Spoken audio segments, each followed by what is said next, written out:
Დაგამოშობის ბოლოს 1 საუკუნის წინ აგებული გერმანული სასახლე, სადაც ქართული საღამოები ეწყობა ბერლინის ცენტრში ლიცენზიის ტბის პირას მდებარე უნიკალურ სასახლეში თვეში ერთხელ ქართველი ემიგრანტები და საქართველოთი დაინტერესებული სტუმრები იკრიბებიან.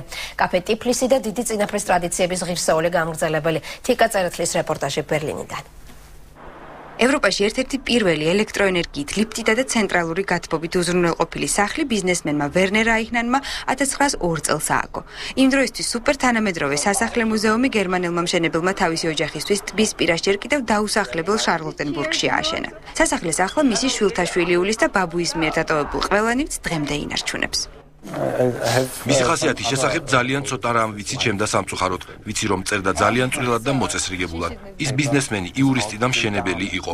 ვერნერ აიხმანი ბერლინში პრუსიიდან ჩამოვიდა და ხელი სამშენებლო საქმეს მიჰყო. ბევრი სახლი ააშენა და ამით გამდიდრდა. აიხმანმა, როდესაც სახლის მშენებლობა დაასრულა, ვენეციური გონდოლა შეიძინა, სადაც მეუღლესთან ერთად სიამოვნებით ატარებდა თავისუფალ დროს. ეს ბებია ჩემია, ეს ციძა. დოკუმენტების მიხედვით ტბის გარშემო აგებული სახლების დიდი ნაწილი სწორედ მისტერ აიხნანის სახელთანაა დაკავშირებული. ახლა გაჩვენებთ, როგორ მოაწყო პაპაჩემმა თავის დროისთვის სუპერთანამედროვე სასახლე. აქ ყველაზე მეტად ეს ადგილი მიყვარს ბაბუაჩემის ინიციატივით ჭერზე ზოდიაქოს ნიშნებია გამოსახული. შეიძლება სრურწმენას გავდეს, მაგრამ ხშირად ვდგები ხოლმე ლომის ნიშნის ქვეშ, რადგან ლომი ვარ და სურვილს ვიფიქრებ.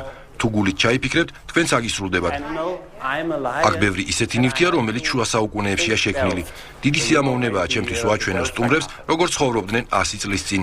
ეს დანიური ბაროკოს ბუხარი ამ სახლზე ბევრად ძველია. ეს მე-17 საუკუნის ხის კონსტრუქცია კი იტალიიდანაა ჩამოტანილი.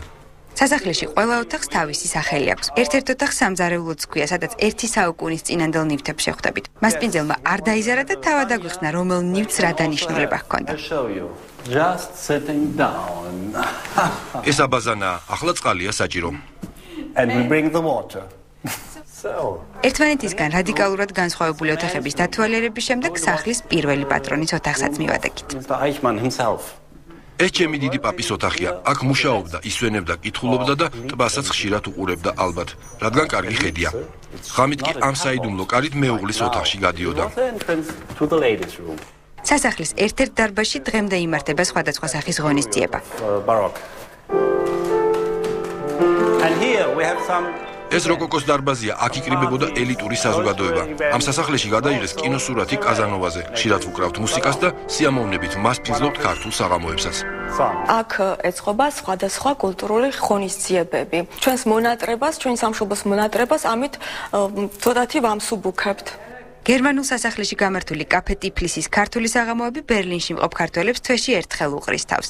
სასახლე კი, რომელიც მე-19 საუკუნის სურნელითაა გაჟღენთილი, სტუმრებს ყოველდღე მასპინძლობს.